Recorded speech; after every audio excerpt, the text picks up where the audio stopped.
Yeah. Just a bumper clap. He's big old.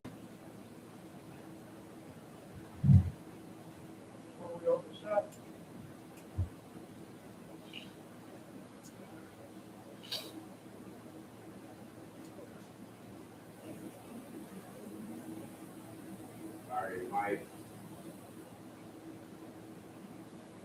Mike.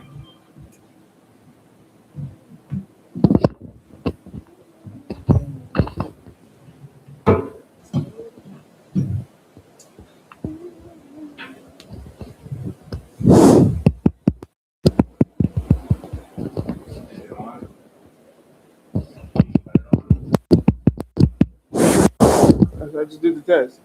And you asked me if it's on or not. Flip the switch? Yeah, it's up. Are those on? No, those aren't.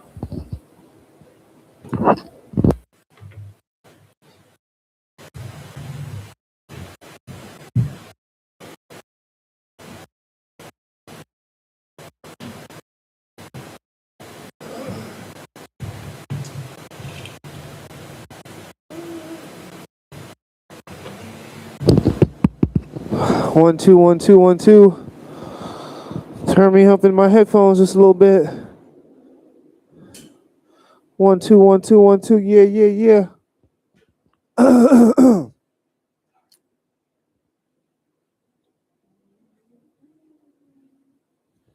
Hello, hello, hello.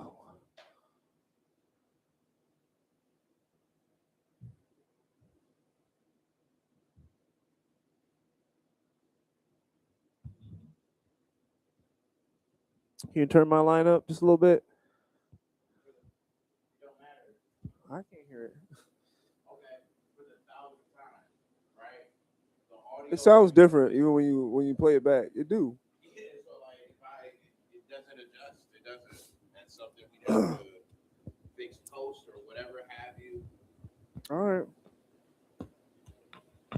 Hey. And also, the volume is also down on the speaker. Okay, that's all I said. Can you turn it up? Once again. All right. It's turned now.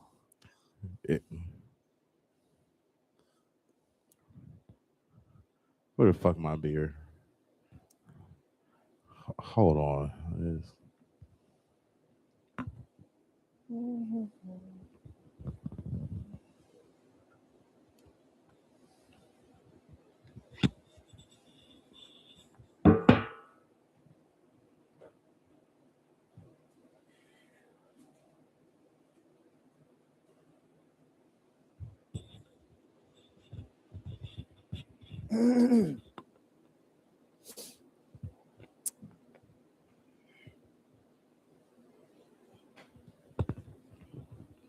Okay. Hey. Here we are. Another edition of Good Friends and Bad Thoughts. My name is Starks. Hi, it's your boy Germ, the Prognosis. How y'all doing? There we go. So yeah, man, we're gonna have some fun like we normally do. We got it's the World Cup tonight. Yeah. We got a lot of people in the house coming through, excited about that. Yeah. Oh my God, it's a private party. I got to play you that song after this. Yeah. There used to be a wrestling tag team called Private Party in AEW. Okay. And their whole gimmick was like, you know, they're cool, they're hip, and like them coming out to the ring is like entering the club. Okay. So they would come out with like a bouncer would come out before them and have the ropes. And then they'd have to, you know what I'm saying? They'd be like, oh, cool. And they're like, oh, yeah, it's Private Party. Boom, come in through the ropes or whatever. And they'd dap up the bouncer type shit. That's cool. Yeah, it was a really smart gimmick, man. They missed the mark with them. They should have put the belts on those kids earlier on. Yeah, the party boy swag would have been tight. Yeah, like the crowd liked them a lot, and they're just cool, young, and hip, and it was working for a hot minute. But due to the nature of how they wrestled, right, they end up getting injured Oh, or whatever, and that slowed up and changed some things or whatever for that tag team. But they still had a nice, beautiful run. did Give they it look up for like Private frat Party. dudes? Did they have like pop collars? No, they upside was down? niggas. Oh, okay. They was niggas. Yeah. They was straight up niggas. For a period of time, I feel like one of them was wrestling in a do-rag for a little bit. Niggas would come out to chains and shit or whatever have you.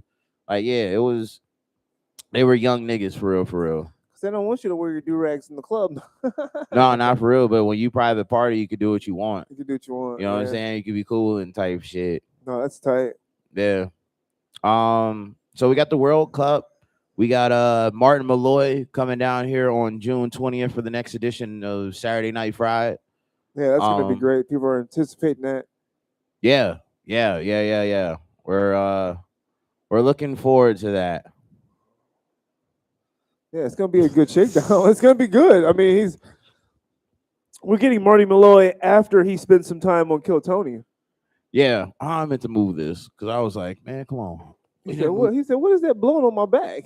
Nah, because I looked at you sitting the shit in the frame. And I was like, man, move the fucking thing. Nah, the thing with Martin Malloy, we had him before to Kill Tony, and we get the rub of afterwards. And I can speak freely because it's up to me to clip this, but it doesn't. It don't matter if Marty went on Kill Tony because Marty is triple booked that day. He's got 3 bookings on the 20th or whatever have you, right? And that's cool and that's great. But there's overlap within the bookings. And frankly, we were the first one to book him. Yeah, that's right? good. OG status. So we should have, at least hopefully, should have had the respect of the day to be able to get it done. Right. Or give us this time period or whatever have you. But it's just it turns out to be some real corny ass business. And it be yeah, I really want to get my Starks night on. You know what I'm saying? Get my Starks McMahon on and really be rolling around to these clubs and other open mics and shit and really had that imposing force and shit. Cause I swear that shit is only because a motherfucker was like, yeah, but who? You know what I mean? And like, yeah, so just not a fan of that. I'm happy for him and his successes, although it sounds otherwise, right? It's just the step on the bookings, right? Yeah. If everything was able to line up, but it's like he's got our show, then like an hour later, there's another show across town. So like if our show starts at 8 and this other show starts at 9, so like sounds a little Oprah Laugh-age, right? Yeah. Like, so well, like luckily we're so dope. He's giving us some type of priority, but hopefully his other obligations can get taken care of that. Either way it goes, that crowd is going to get an amazing show because Starks McMahon is going to book that, and then Journey to Prognosis is going to bring the heat for the streets. That's what I'm saying. And the rest of this, you know, HOD what I'm saying? is here, man. That's what we do. That's what we do, man. We book shows and we bring the hottest comics from near and far down to the east side. You know. No, it's good because he's in demand. We're in demand. That's what makes it so dope. Yeah, you know what I mean? And it's great that everybody worked and got themselves to that position. So give it up for Marty McMalloy. Give it up for Kill Tony. I believe some more people from Kill Tony is in town tonight. They're doing a show out in Youngstown or something like that. The Killers of Kill Tony. I meant to make a post about this, but yeah, those guys failed on that booking by not having Marty on that show as being the most recent golden ticket winner. And then they came to like his neck of the woods and didn't hit him back up. That's crazy. I don't know. Hopefully he is on that show and it's something prosperous from it or whatever like that. But from what you know, yeah. But from what I know, and from what I see, the bookings and all that shit didn't lead to it, right? But that's an alley-oop. That's a slam dunk. Yeah. But, they ain't Starks McMahon. They ain't got the eye. You know what I'm saying? They ain't thinking like that. So, yeah, we freestyling. I didn't even bring the phone or the docket or whatever. Kind of looked at some shit beforehand before we rolled over. I had some good stuff, man. Like I was looking at Eric Andre, right? That's what I said, right? He usually be doing something with mayo, maybe no pants on. But I witnessed him working on classic music composing and running an orchestra. He was conducting an orchestra because he's making soundtracks for movies that haven't been Yeah. made yet. So he's doing like a different artistic outlet. Apparently, he was like on that level music wise. But I never knew that about him because it was just like I see the comedy and like the levels of Yeah. like where he goes. He's got a lot of. He's very extreme when it comes to what he's gonna do, right? So when I seen him doing something more composed and like concentrated, I was like, "Oh, that's interesting. I didn't know you had that in you." Yeah, I've never heard anything about his music or that background or whatever that goes Yeah, into it, but I did see recollection of him kind of working on something, but why? What was he working on? he's just he'll do like me. He'll hum some stuff over into his like his memos, his voice memos, and then he knows people in the industry. So he was like, "Yeah, I want to conduct this stuff. I have these musical scores in my head. I want to get them out." And yeah, they're like musical scores for movies that haven't been written yet. But if you have that music out and then people want to make a movie and they end up, using it as a theme, I mean, I guess that's the way to get a credit for that. You know what I mean? Yeah, okay. But like I said, it's cool for him to want to do that because he'd be on some real silly action. I feel it. Speaking of silly, have you heard the Phoenix Flexing song? Yes, I have. Yeah, what I'm do a you think big of fan that? of Vice City. I feel you. You know what I'm saying? I like the era in which the music comes from, but a lot of people, if you look at the video, you can see like he's not singing it. It's not his voice, so they're just like, yeah, that was an AI thing he made, or something that's being put out there. So to be, contrarian on this one, if they're choosing this to be mad at AI or they're saying it's AI, what was it? Just pitch correction? No, I think like Yeah. I think the lyrics and everything were all just Oh, like, you're saying AI came up with all of that. yeah, Well, neither one of us listened to Phoenix Flexing or you know what group he came from? it's something with a waterfront movement. You be doing the most. It's Shoreline Mafia. Oh, okay. I said something that had to do with water. Yeah, that's what I meant. The waterfront movement. What? Lakefront Mafia? Some shit? I don't fucking know. Niggas sound like they got sailboats. Anywho. I was privy for somebody who wasn't popular, right? But anyways, Anyway. neither one of us listened to Shoreline Mafia to say what he does or what he doesn't do or what that dude sounds It like don't sound like that. or what he's capable of or whatever the fuck ever have you, right? So even for myself, we can go look at or listen to Everything Will Be Okay, right? And those are just beats of mine, right? And every one of those, every beat is completely fucking different. It's a different vibe and tonality and all this other stuff to go into it. So that guy could produce in that same manner or way. And I could put the alleged on there. I'm not saying this matter of fact that somebody like typed it up. well, But that's what's being said about it because of maybe the contrast or the way it's put together. You know what I mean? But that's just from observation. Do I enjoy listening to it? I did the couple times, whatever. But yeah, I've yet to listen to the song. but I like fucking smooth jazz and new wave and yacht rock and shit. So that's fine. Is that a pocket people should try to get into? Maybe, I don't know. Maybe what you want to make. I like people who make new retro music. Yeah, I don't. Bruno Mars, he was doing his shit.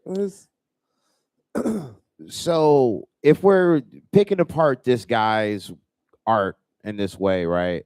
Then we should pick apart the shit with like pitch correction, right? We should pick apart, the new Drake that's smothered in auto tune. You know what I mean? So like it's all relatively the same thing at this point in time. It is a snap and click kind of a thing that's going on. And the adjustment of the tone and the vocals or whatever, right? The bigger thing is it's not a hip hop record. No. It's new right. wave. New wave as fuck, I think is what they would call that. Yeah, new wave, yacht rock, whatever. You know what I'm saying? Coke boy anthems. You know what I'm saying? Shit that gets played in the bathroom stall. Nah, nigga. So I, with all of that going on and saying or whatever like that, would you rather have that being played or Shebang?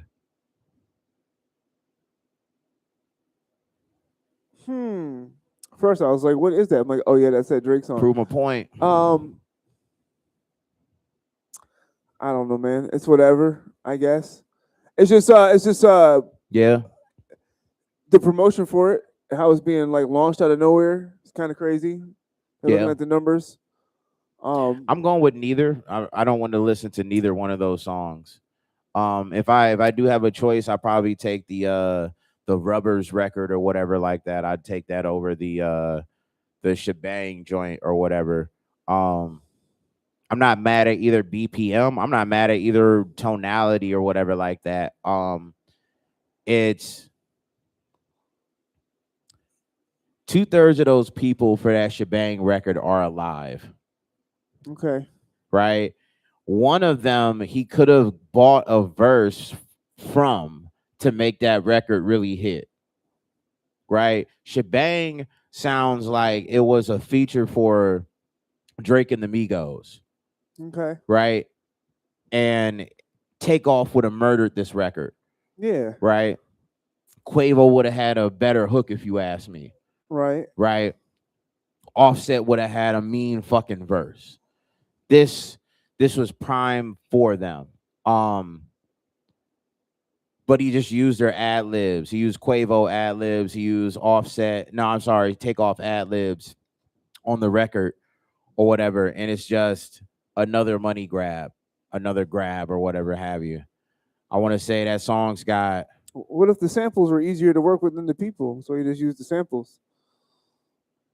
Yeah, no, that's really the culture vulture appropriation thing. Them niggas, No, like I it's just said, like- 2/3 of them niggas is alive. But what if you ain't? I ain't want to call y'all. I just want the sample. Then don't do like Bryson Tiller. Then don't. That's like what's it called? Me using you and TJ's shit ad libs on a song. Right. Right? No, I take that back. That's like me using San and somebody else's ad libs on a song. Okay. San and Beck. Right. Right? Granted, yeah, we had a way better relationship, but the relationship is what it is right now. So you referenced them, or you give them a shout out for being. It's not even a shout out. It's not even a shout out. You use them. You use them. So right. He incorporated would be more or less another way to describe that. Okay, apples to oranges. But still, it's still, to me, it is very weird. It is off-putting. It is offset, some would say. Right. Yeah, it's just funny business. And by that, and when I say funny business, because like how you're saying, the song, that is one of the lead-off singles from that album or whatever, right? And that seems to be the one that they're using for social media, and they're trying to make into memes and reels and all this other type shit. But like I'm saying, you know what I'm saying, Quavo, or not even just Quavo, but Takeoff estate could have definitely used way more shit than just them fucking ad libs or whatever like that. The song could have been way better if he actually used the elements instead of just like leeching like he does. Mm-hmm. Yeah, I mean, I don't know. That's just like an artistic thing about how that came out. I think I probably listened to, instead of that song, I listened to the song he did with the Baby, which is kind of just like a different upbeat type of shake that type of summer song. Drake and the Baby on that album? No, different album. I think it's the Baby's album, but it's a song that he released with him around that time. I can bring it up. All right, y'all. This has been an episode. This has been a time. I ain't never heard this song. I challenge if that song's real. I'll have to play it for you when we go ahead and conclude. I think it's a mashup. I don't think it's a real song. I think it is. I don't think so. More people would have talked about Drake and the baby having this song. This is a break. I might be wrong, but I don't think so. I know the baby is. It's part of definitely it. an out the mud with Rashad McCants moment right now. My name is Starks. It's your boy Journey Prognosis, All right. aka Stumpy, Walla Walla, and Worcestershire. And all of that. Yeah, this is Good Friends, Bad Thoughts. Yeah. You know what I'm saying? Quick shots, Quick whatever. shots. Scathing hot takes, some would say. All right, y'all, be safe. Teddy's.